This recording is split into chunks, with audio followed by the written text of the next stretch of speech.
আলোচিত সমালোচিত চিত্রনায়িকা পরীমণি এখন তরুণ গায়ক শেখ সাদীকে নিয়ে নতুন করে আলোচনায়। দুজনের পরিচয় কয়েক বছরের হলেও সম্প্রতি আদালত চত্বরে পরীমণির সঙ্গে দেখা যায় শেখ সাদীকে, যেমনটা এর আগে কখনো দেখা যায়নি। এদিন শেখ সাদী জামিনদার হন পরীমণির। এরপর থেকে পরীমণি ও শেখ সাদী বেশ চর্চিত একটি নাম হয়ে গেছে সামাজিক মাধ্যমে।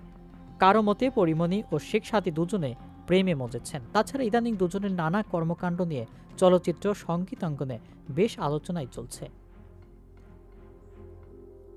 শেখ সাদীর গাওয়া গান পরীমণি তার ফেসবুক ওয়ালে শেয়ার করেছেন। শেখ সাদীও শেয়ার করা গানের মন্তব্যের ঘরে লাভ ইমোজি দিচ্ছেন, পাল্টা লাভ ইমোজি দিয়েছেন পরীমণিও।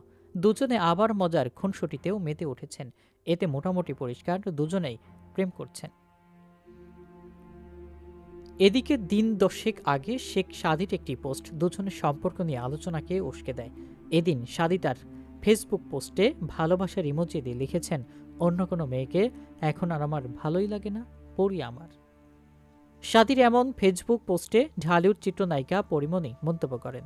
দরজার আড়াল থেকে অঙ্কিত একটি পুতুলের ইমোজি জুড়ে দিয়ে লেখেন, ওহ, কেউ কেউ কি বলছেন ভালোবাসা দিবসের আগে নিজের মনের ইচ্ছা সামাজিক যোগাযোগ মাধ্যমে প্রকাশ করেছেন তরুণ প্রজন্মের জনপ্রিয় গায়ক শেখ সাদী। জানিয়েছেন তিনিই পরীমণির একমাত্র যোগ্য।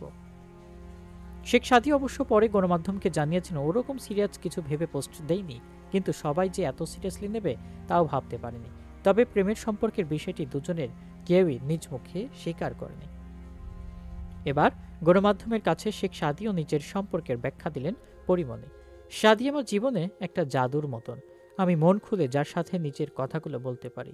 জীবনে খারাপ সময় যে পাশে থাকে, আগলে রাখে, সেই তো জীবনের আশীর্বাদ হয়ে আসে। ও ঠিক তাই আমার কাছে। তরুণ প্রজন্মের গায়ক শেখ সাদী জানান, একই অঙ্গনে দীর্ঘদিন কাজ করার কারণেই পরীমণির সঙ্গে বেশ আগেই পরিচিত হয়েছিল। তখন থেকে পেশাগত বিষয় নিয়ে তার সঙ্গে নিয়মিত কথাবার্তা হয়। পরীমণির অনেক ইতিবাচক গুণ রয়েছে। বিপদ আপদে মানুষের পাশে থাকেন।